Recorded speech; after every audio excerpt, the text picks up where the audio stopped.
काम में खुशी कब मिलती है आपको? चलिए थोड़ा सा दुख का पार्ट साइड करते हैं, हाँ बहुत जी, दुखी हो खुशी गए। बहुत मिलती है सर। रिसेंटली मैंने एक शो किया था, वहाँ पे आईएएस ऑफिसर्स मेरे सामने बैठे थे जी। और मैंने उनके सामने स्पीक किया। तो उन्होंने बाद में बोला कि एंकर वाज अमेजिंग, कि एंकर ने समा बांध लिया। एंकर का मतलब होता है लोगों को बांध लेना, जी। मतलब उसकी आवाज़ में कशिश होना। तो इतना प्राउड फील होता है, इतने हम इतने बड़े बड़े ऑफिसर्स के सामने हम बोल रहे हैं। और जब वो लोग बोलते हैं ना माइक में, तो उनके हाथ कांपते हैं, हाँ, ये उनके देखा पाँव है। कांपते हैं। तो कई बोल रहे हैं बेटा हमारा नाम मत लेना, हमसे नहीं बोला जाएगा। तो मेरे को प्राउड फील होता है कि मैं इतने पढ़े लिखे लोगों के सामने बोल रही हूँ और वो मेरे को ब्लेसिंग्स दे के जाते हैं। कई बार इतना अच्छा प्रोग्राम जाता है, हर एक बंदा और बंदी तारीफ करके जाते हैं, तो वो तारीफ ही मेरे लिए करोड़ों के समान होती है। तो बहुत मज़ा आता है काम करने में। और जब लोग गंदी नज़रों से देखते हैं तब थोड़ा अंदर से होता है, पर वो कहते हैं ना दुख सहते सहते वो दर्द में मज़ा आने लग जाता है। तो कई बार बातें असर करने बंद कर देती है, यार वो कह रहा है। कई बार लोग आते हैं, जैसे कोई नाम लिखवाने के लिए आए, वो जानबूझ के बम्प्स पे टच कर देगा, जानबूझ के पास में आएगा, हमारी ब्रेस्ट पे टच कर देगा। उनका मोटिव ही ये होता है, मतलब सर आप बताओ, आप बंदे हो है ना, क्या मिल जाएगा टच करके? मिल जाता है कुछ? आप मेरे यहाँ पे टच कर दोगे, मेरे बम्प्स पे टच कर दोगे, मिल जाएगा? हो जाएगा इतने में? नहीं होता है ना। क्या मिल जाता है लोगों को? मतलब इतनी घटिया सोच। पास में आने का मतलब ही हमें टच करना है? क्या औरत है यार, वही बॉडी है, वही आपकी बेटियों की बॉडी है, वही आपकी घरवाली की है। सेम ही होता है, कुछ ज़्यादा डिफरेंट नहीं होता है ना। तो ऐसे लोगों से आप क्या कहना चाहेंगी? आपके दिल से क्या निकलता है? मैं तो सर जो मेरे अंदर से दिल की फीलिंग है ना, जी। मैं उन सभी का काट देना चाहती हूँ जिनको ज़्यादा आग लगती है। मैं चाहती हूँ ऐसे लोगों का काट देना चाहिए, उनकी मर्दानगी ख़त्म हो जाए, तो वो उनके अंदर फीलिंग ही ना आए किसी के साथ करने की। उनको लगे कि हमें तो एबिलिटी नहीं है, हम कैसे फक कर सकेंगे। वही है, पर उनकी मानसिकता फिर भी वैसी रहती है जैसे हमने वो फिल्म देखी थी। आपने अभी बात की थी ना कि जो बूढ़े बूढ़े उनके रिश्तेदार थे वो भी कोशिश करते हैं आपके पास आने की, तो उस उम्र में तो व्यक्ति वैसे ही, उनके ऑर्गन्स वैसे ही बड़े कमज़ोर हो जाते हैं। ऐसा नहीं, आजकल जो बूढ़े होते हैं ना उनमें ज़्यादा वो होता है, उन्होंने पुरानी खुराकें खाई होती हैं, उनमें ज़्यादा। आग होते आजकल जो हैं। यंगस्टर्स हैं वो जी। बिल्कुल ख़त्म हो चुके हैं आज की डेट में, क्योंकि वो नशा करते हैं। जी। तो मोस्टुपेशन बहुत करते हैं आजकल यंगस्टर्स, सेल्फ सेक्स ज़्यादा होने लग गया, उसकी वजह से वो ख़त्म हो गए यंगस्टर्स। थर्ड जेंडर बहुत आ गया। मैं उस शो को बहुत सुनती हूँ। ये थर्ड जेंडर्स और लेस्बियंस पता है आपको क्यों आई हैं, गेज वगैरह? क्योंकि पहले होते थे को एजुकेशन वाले स्कूल, जी। पहले लड़के लड़कियां इकट्ठे पढ़ते थे है ना। तो अभी हो गया है बॉयज स्कूल अलग से, गर्ल्स स्कूल अलग से। जी। लड़कियों को लड़कियों के हॉस्टल में डाल दिया, लड़कों को लड़कों के। जब उनके हार्मोन्स एक्सचेंज करते हैं, टीन एज में आते हैं, तो उनके उनके पास जरिया नहीं होता अपने हार्मोन्स को, जवानी आ रही क्या करे, कि वही लड़के लड़कों के साथ इंटीमेट होने लगे, लड़कियां लड़कियों के। लेस्बियंस और गेज बढ़ गए। और उन्होंने एक बार, जंगल में आप जाओ, वहाँ पे आदिवासी होते हैं, वो नंगे रहते हैं, वो कपड़े नहीं डालते, हाँ। और वहाँ पे कभी रेप केस नहीं होते, नहीं होते, यस। क्योंकि वो कुदरत की गोद नेचुरल में है, है जी। नेचुरल है। हाँ। वो कुदरत के नियमों के अनुसार चलते, वो कुदरत के खिलाफ नहीं चलते। हमने कुदरत के सारे नियम तोड़ दिए, इसलिए ये हो रहा है। अजीब इसलिए सा हम फील होता है। मानसिक तौर पे हम विकृत हाँ हो चुके हैं। हमारा मन बहुत, जिसे कह सकते हैं, विक्षिप्त हो चुका है ना? हाँ जी। क्योंकि जो आपने हरकतें बताई, आपको टच करते हैं, आपके बॉडी पार्ट्स को टच करते हैं, बात सही है आपकी, इससे मिलना तो कुछ है नहीं उनको, हाँ जी। है ना? आप ज़िंदगी से चाहते क्या है? आपके हिसाब से आपकी ज़िंदगी कैसी होनी चाहिए? हम कोशिश करेंगे कि हमारे जो कुछ अच्छे मित्र हैं, अच्छे लोग हैं, वो आपकी इस ज़िंदगी को अच्छा बनाने की कोशिश में हेल्प करें।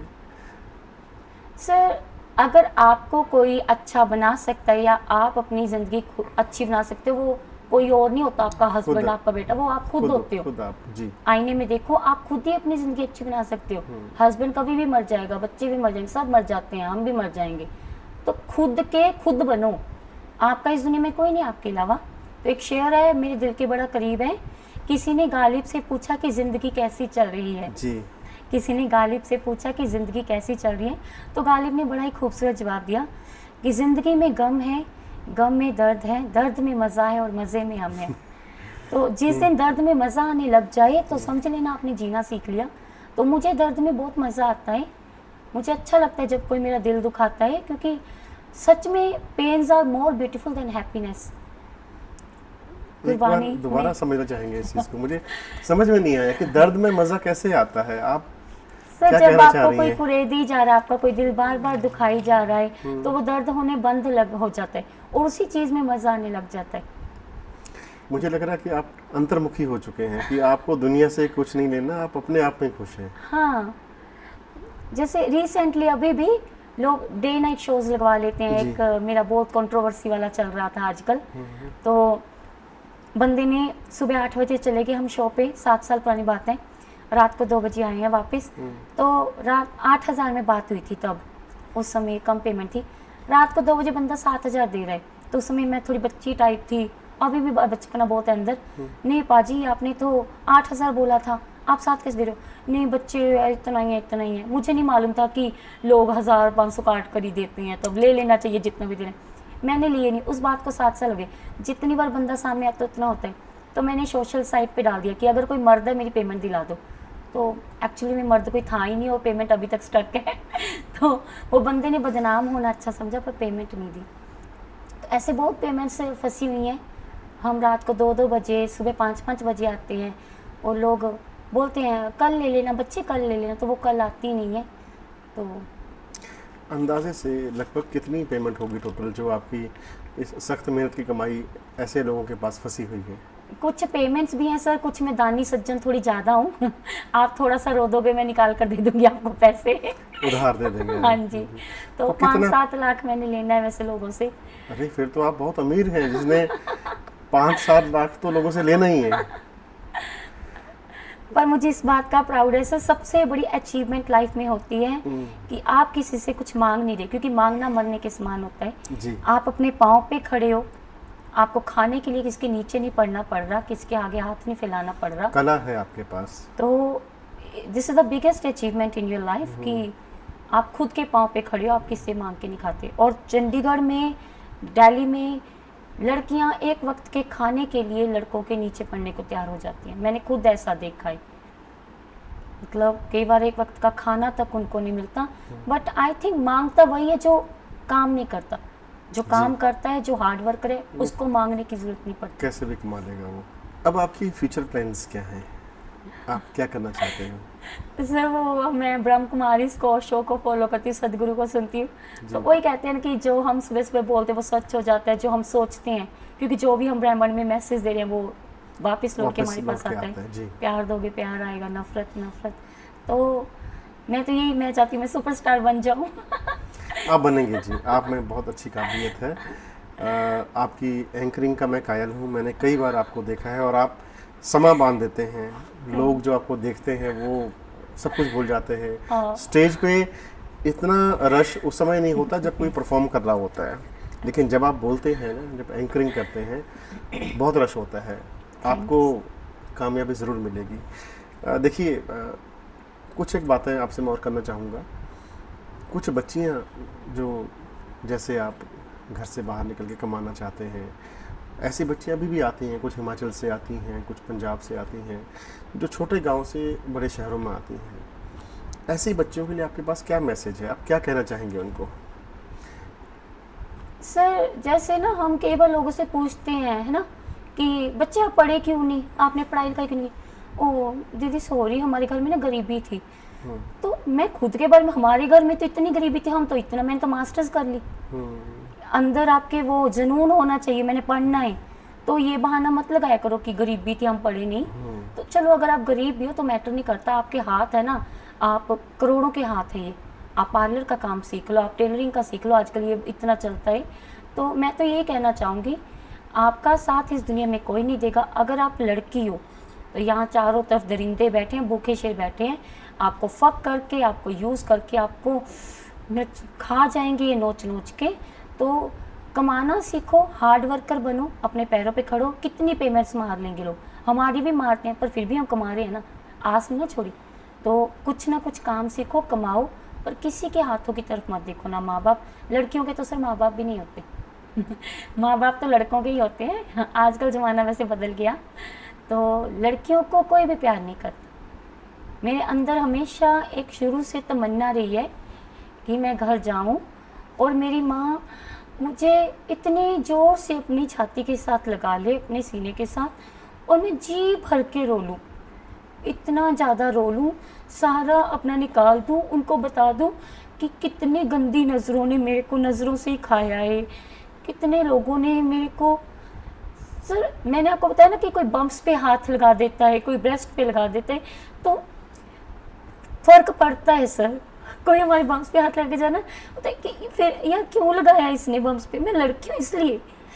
तो ये होता है कि मम्मी को लग के ना उनको रो दूँ अच्छे से।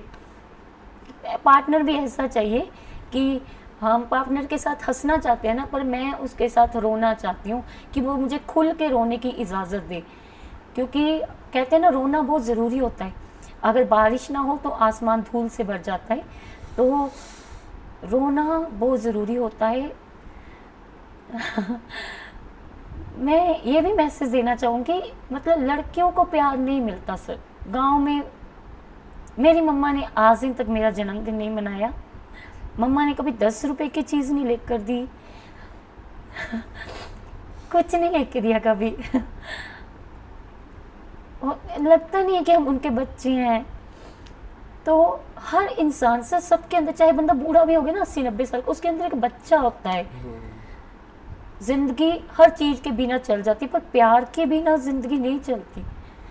हर इंसान चाहता है हमें कोई प्यार करे, somebody loves truly, प्यार चाहता है। ओशो कहते हैं जिंदगी में प्रेम ना हो जिंदगी खत्म है। अगर आपको कोई प्यार करे ना, जिंदगी इतनी खूबसूरत होती है। जरूरी नहीं वो आपका पार्टनर है, आपका बॉयफ्रेंड है। जो माँ बाप का प्यार है, जो भाई बहन का प्यार है, पर नहीं मिलता लड़कियों को। बहनों का मिल जाता है, बट आजकल हर रिश्ता पैसे का मोहताज है। कलयुग अपनी चरम सीमा पे है, पैसा ही सब कुछ हो गया और प्यार खत्म होता जा रहा है। पर मैं तो हमेशा स्टेज पे ये कहती हूँ, इश्क करना है तो खुदा से करना, क्योंकि खुदा कभी धोखा नहीं देता। ये दुनिया तो है ही धोखेबाजों की। सो वही है ना, एक कहानी सुनाऊं आपको छोटी सी। जी बिल्कुल। एक बार ना एक ना लकड़हारा ना एक अपनी कुल्हाड़ी के साथ एक पेड़ को काट रहा था। जी। तो वो पेड़ रोने लग गया। तो लकड़हारी ने पूछा, अरे तू भाई रो क्यों रहा है, कि मैं तेरे को काट रहा हूँ इसलिए? वो बोला, नहीं तू मेरे को काट ले, तेरा धर्म है, तू लकड़हारा है, तू काटता है, तेरा धर्म है, तू काट ले। मैं इसलिए नहीं रो रहा तू मेरे को काट रहा है, मैं इसलिए रो रहा हूँ ये तेरी जो कुल्हाड़ी है ना, इसमें जो लकड़ी लगी है वो मेरा अंश है। इसमें अगर ये लकड़ी ना लगी होगी तो तेरी क्या, किसी दुनिया की किसी की औकात नहीं थी मुझे काट पाते। तो इसलिए लोग कहते हैं कि हमें तो अपनों ने लूटा, गैरों में कहाँ दम था। मेरी तो कश्ती ही वहाँ डूबी जहाँ पानी कम था। अपने ही काटते हैं।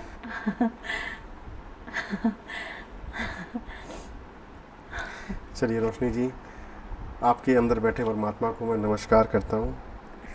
सच में कोई और आपको समझे ना समझे, मैं आपको एक देवी के समान शुरू से मानता हूँ। जब भी मिला हूँ आपको, कभी मैंने बच्चा ही समझा है, कभी आप सच में बहुत पवित्र रूह हैं।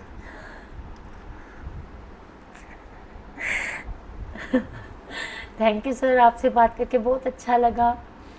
हर इंसान अंदर से ना भरा होता है जी। हर दुनिया का हर इंसान अंदर से भरा हुआ है, उसका दिल करता है। ओशो कहते हैं ना, आप किसी को सुनाने जाओ ना, वो आपको सुनता नहीं है, खुद सुना के चला जाता है। आप किसी से बातें करो ना, वो खुद की सुना देगा, आपकी सुनेगा ही नहीं।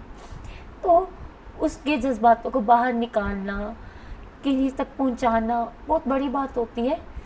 तो मेरी तो लाइफ का एक ही फंडा है, हार्ड वर्क करो, मेहनत करना मत छोड़ो। और सबसे गंदी बात होती है मांगना। अगर आपका ज़मीर जिंदा है ना, तो कभी किसी से 1 रुपया तक ना मांगना। कमा लेना, एक टाइम भूखे रह लेना, पर मांगना नहीं है, क्योंकि जो मांगने जाता है वो मर जाता है। भगवान जी उसे कभी माफ़ नहीं करते। नशे नहीं करना, क्योंकि ओशो कहते हैं जब हम नशे करते हैं, हम शराब पीते हैं, कोई भी नशा करते हैं, तो अनकॉन्शियस लाइफ होती है। तो जो जिस ज़िंदगी में हम जागरूक नहीं है, तो वो ज़िंदगी काउंट नहीं होती। तो जितनी अवेयरनेस है हमारे अंदर, उतनी ज़िंदगी अच्छी रहेगी। बस अवेयरनेस लेकर आओ, किसी का दिल ना दुखाओ, क्योंकि दिल में भगवान जी हैं।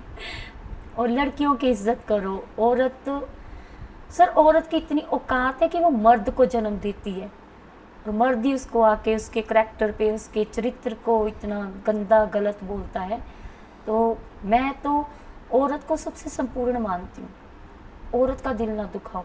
कहते हैं जब एक औरत रोती है, उसके आंसू धरती पे पड़ते हैं ना, तो धरती पे भार चढ़ता है, तो मनुष्य को उसका करना पड़ता है, रिवर्ट देना पड़ता है। इसलिए तो पाप बढ़ा है, क्योंकि औरतों का दिल बहुत दुखाया जाता है। और लास्ट पे एक बात कहना चाहूँगी, जी। आई एम अनमैरिड येट, तो मेरी मैरिज की बात चल रही है, मैट्रिमोनियल साइट्स पे भी डाला था। हमारे काम को लोग काम ही नहीं समझते, हम जो कलाकार लोग होते हैं, जब तक हमने एक मुकाम नहीं हासिल किया जी। तो क्या काम है, ये कोई काम है? बच्चे काम तो छोड़ना पड़ेगा। क्यों छोड़े हम काम सर? जिंदगी जीने के लिए मिली है, काटने के लिए थोड़ी ना मिली है। मतलब आपकी शादी, आपके घर में आपकी माँ बूढ़ी होगी तो बेटे की शादी कर दो, क्योंकि माँ से काम नहीं होता। भी आएगी लड़की, वो झाड़ू पोछा करेगी, खाना वाना बनाएगी, और उसकी तो खुद की कोई लाइफ ही नहीं है। लड़कियां से खाना बनाने के लिए, झाड़ू पोछे के लिए नहीं बनी है। वो तो हम 1000-2000 दे के, 8000 दे के वो रख लेंगे। बट जो हमें भगवान ने टैलेंट दिया है, हर कोई नहीं बोल सकता माइक में लोगों के सामने। हम एक दिन का 10 से 15,000 कमाते हैं। तो प्लीज़ लड़कियों को ये मत समझो यूज़ कि रात को सुलाया, रात को साथ में दारू पी के 2 दिल किया, कर लिया उसके साथ, और घर के काम कर लिए दिन में उसने। तो उनके भी उनको जीने दो, वो भी जीना चाहती हैं। मेरी खुद की बहन ने, उनके हस्बैंड ड्रंकर्स हैं, तो डेली मतलब दारू पीने के बाद तो बंदे को आग लगती है ना। तो वो चाहता है, लेडीज़ की भूख होती है औरत, है ना। तो औरत को सिर्फ यूज़ करने की चीज़ मत समझो, उसके अंदर भी जज्बात हैं, वो भी जीना चाहती है खुले आसमान के तले, उसको जीने दो। जीने दो। बहुत अच्छी स्माइल अब आपकी लग रही है। अगर ये स्माइल आपकी कैमरा देखता ना, सच में कहता हूँ बहुत अच्छा होता। लेकिन चलिए, आपने अपनी लाइफ की कई अमूल्य बातें शेयर की। मैं आपको कई सालों से जानता हूँ, लेकिन इतना मैं आपको आज ही जाना हूँ। पहले तो मुझे लगता था कि आप एक हंसमुख बच्चे हो, हंसता रहता, खेलता रहता। कई बार हम काम पे गए हैं, हमारे भी लाइफ पे कई बार गए हो आप। वहाँ आपने आप गए तो थे एज ए कैमरा चलाने के लिए, लेकिन वहाँ पे आप गाने लग गए, लोग आपके साथ झूमने लग गए कृष्ण जी के सॉन्ग पे।